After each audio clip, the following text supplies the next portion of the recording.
सृष्टि बचपन से ही दिखने में सुंदर नहीं थी, लेकिन अमीर बाप की बेटी सृष्टि पर उसकी माँ जान छिड़कती। मेरी बेटी कितनी प्यारी है, भगवान सबको सृष्टि जैसी बेटी दे। सृष्टि धीरे धीरे बड़ी होती है। एक दिन सृष्टि की सहेली कहती है, तू दिखने में कितनी अजीब सी है, लेकिन मैं जानती हूँ हम सब में सबसे अच्छी शादी तो तेरी ही होगी। तेरे पापा अमीर जो हैं। और बता नहीं सकते यार, दहेज तो हर कोई देता है, ये क्या ज्यादा ले जाएगी अपने पति के लिए? अरे बड़े शहर में कोठी है इसके पापा की। अरे पापा की है ना, कौन सी इसकी है? इसकी होती तब तो कोई भी लड़का इससे शादी कर लेता। अरे पापा की मतलब पापा की है तो मेरी ही है ना? किसने कहा? अब तेरी तो तब होगी ना जब तेरा भाई ना हो। वैसे भी शादी के बाद सारी प्रॉपर्टी भाई के नाम होती है। सृष्टि समझ जाती है कि उसे किसी भी हालत में माँ बाप की सारी प्रॉपर्टी को अपने नाम करना है, लेकिन कैसे? एक दिन सृष्टि का भाई शीनू कहता है, बहन क्या कर रही है? तुझसे एक बात करनी है। अरे हाँ हाँ करना, मैं तो तेरी बहन हूँ। बहन मेरी लाइफ में ना एक लड़की है, बहुत अच्छी है। मैं सोच रहा हूँ माँ और पापा से बात करूँ शादी के लिए। सृष्टि को समझ में आ जाता है कि भाई की शादी होते ही भाभी उसे एक दिन भी घर में बर्दाश्त नहीं करेगी। क्या बात है भाई, बताना कौन है वो? यार वो बहुत अच्छी लड़की है, पढ़ी लिखी है, मेरे साथ जॉब भी करती है। बस एक प्रॉब्लम है। प्रॉब्लम? क्या प्रॉब्लम है भाई? यार वो शादीशुदा है, लेकिन उसके पति ने उसे सिर्फ इसलिए छोड़ दिया क्योंकि उसके माँ बाप दहेज नहीं दे पाए। सृष्टि ये सुनकर न जाने क्यों खुश हो जाती है। अरे भाई तो क्या हुआ, लड़की तुझे तो पसंद है ना? शीनू को लगता है कि बहन उसे समझ रही है। वो इस बात से अनजान होता है कि उसकी बहन की मंशा पूरा घर हड़पने की है। सृष्टि अपनी माँ से कहती है, मम्मी मुझे तो बहुत चिंता है। पता है शीनू क्या कर रहा है? अरे क्या कर रहा है? वो तो काम पर जाता है और वापस घर आता है। नहीं ना माँ, वो यही तो नहीं कर रहा, बाकी सब कर रहा है। आपको पता है उससे प्यार है, और वो भी एक शादीशुदा लड़की से। ये क्या हो गया? मैं सोसाइटी में क्या मुंह दिखाऊंगी? अरे तेरे पापा तो यही कहेंगे कि मैंने ही उसे बिगाड़ दिया है। माँ देखो, मेरी बात मानो, पापा पर भी विश्वास करने की जरूरत नहीं है। अब आप ही बताओ, पापा इतनी देर घर के बाहर रहते हैं क्यों? बोलो। अरे बेटा वो तो नौकरी करते हैं ना। तू बहुत भोली है माँ। पापा का ऑफिस तो 7 बजे खत्म हो जाता है, लेकिन देखो कितनी देर से आते हैं। अरे नहीं नहीं बेटा, ऐसी कोई बात नहीं है। सृष्टि माँ को एक औरत से बात करते पिता की फोटो दिखाती है। देखो माँ कैसे हैं पापा, मैं ना कहती थी कि पापा सही नहीं है।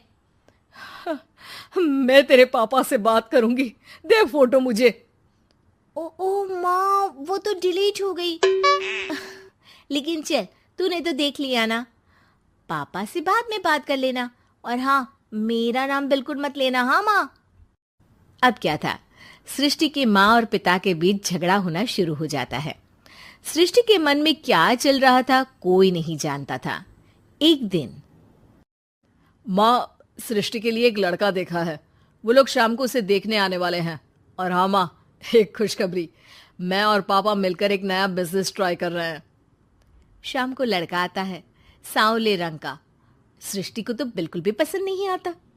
लड़की की माँ कहती है, लड़की का चेहरा तो कोई खास नहीं, लेकिन अगर मेरे बेटे को आप लोग सेटल कर दें तो मैं उसकी शादी आपकी बेटी से करवा दूं। सृष्टि को लड़का बिल्कुल पसंद नहीं था। उसे भाई पर गुस्सा आ जाता है। लड़के वालों के जाने के बाद कहती है, माँ देखा शीनू मेरे लिए कैसा लड़का लेकर आया, न दिखाने लायक न सुनने लायक, सेटल भी नहीं, वो भी हम करे। अरे माँ, मैं जानती हूँ ये मेरी शादी किसी भी घर में क्यों करवाना चाहता है। अरे कैसी बात कर रही है बहन, तूने तो देखा ना, लड़के को मैंने ही मना कर दिया तुझसे शादी के लिए। जिसने लड़का बताया था उसने उसकी बहुत तारीफ की थी। बात आई गई हो जाती है, लेकिन सृष्टि का मन शांत नहीं होता। क्या करूँ, कुछ समझ में नहीं आ रहा। मेरी शादी हो गई तो ये लोग पूरी प्रॉपर्टी शीनू के नाम कर देंगे, मेरे हाथ तो कुछ लगेगा ही नहीं। तभी सृष्टि को आइडिया आता है। वो किसी वकील को फोन करती है। जी देखिए, अगर आपके मम्मी पापा का तलाक हो जाता है तो आपके पिता की आधी प्रॉपर्टी आपकी माँ के नाम हो जाएगी, फिर उसे वो किसी को भी दे सकती है। सृष्टि अब माँ को बेटे के खिलाफ भरती है। माँ, शीनू पर नजर रखा करो, वो जिस लड़की के प्यार में है ना वो शादीशुदा है। यहाँ आएगी, सारा पैसा, रुपया, जमीन, जायदाद सब हड़प लेगी। पापा का भी हाल तुमसे छुपा नहीं है। ऐसा ना हो कि मैं और आप एक दिन सड़क पर भीख मांगे। हे भगवान, मैं तो जीते जी मर जाऊंगी अगर ऐसा हो गया तो। ऐसा हो गया नहीं माँ, ऐसा ही होगा। अभी समय है, आगे का सोच लो। मैं तो कहती हूँ पापा से आधी प्रॉपर्टी लेकर अलग हो जाओ। पापा की आधी प्रॉपर्टी भी हम लोगों को अगर मिल जाती है ना तो अगले 7 जन्म सफल समझो। बेचारी माँ बेटी के कहने पर पति से तलाक लेकर अलग हो जाती है। सृष्टि अब पैसों से गाड़ी और अपने दूसरे महंगे शौक पूरे करने लगी। उसके दोस्त भी उसके पैसे इस्तेमाल करते। सृष्टि, कल तुम कहाँ थी? मैं सारा दिन घर पर अकेली थी। तो मैं क्या करूं? मैंने ठेका तो नहीं लिया है ना तुम्हें संभालने का। माँ को सृष्टि से ये उम्मीद नहीं थी। वो बैठकर रोने लगती है। वहीं उसका पति यानी कि सृष्टि के पिता आ जाते हैं। मैं जानता था कि तुम्हारा यही हाल होगा, तो आपने मुझे रोका क्यों नहीं? मैं रोकता तो तुम रुकती क्या? सृष्टि के कहने पर तुमने मुझ पर अपने बेटे पर शक किया, लेकिन तुम ये भूल गई कि कैसे हम दोनों ने मिलकर जीवन में इतना सब खड़ा किया। माँ पति के गले लग जाती है। मुझे माफ कर दीजिए, मैंने आपकी कमाई का एक बड़ा हिस्सा गवा दिया। कोई बात नहीं, तुम साथ हो तो मैं ऐसी 7 प्रॉपर्टी खड़ी कर दूंगा। तभी वहां सृष्टि आ जाती है रोते हुए। माँ, मयंक ने मुझे छोड़ दिया। वो बोल रहा था जब तक मेरे पास पैसे थे तब तक ही वो मेरे साथ था। पापा, माँ, मुझे माफ कर दीजिए। कहानी पसंद आई होगी? कृपया हमारे चैनल को सब्सक्राइब करें और सभी अपडेट्स के लिए बेल आइकन जरूर क्लिक करें। और हाँ, वीडियो लाइक और शेयर करना मत भूलिएगा। Bye bye.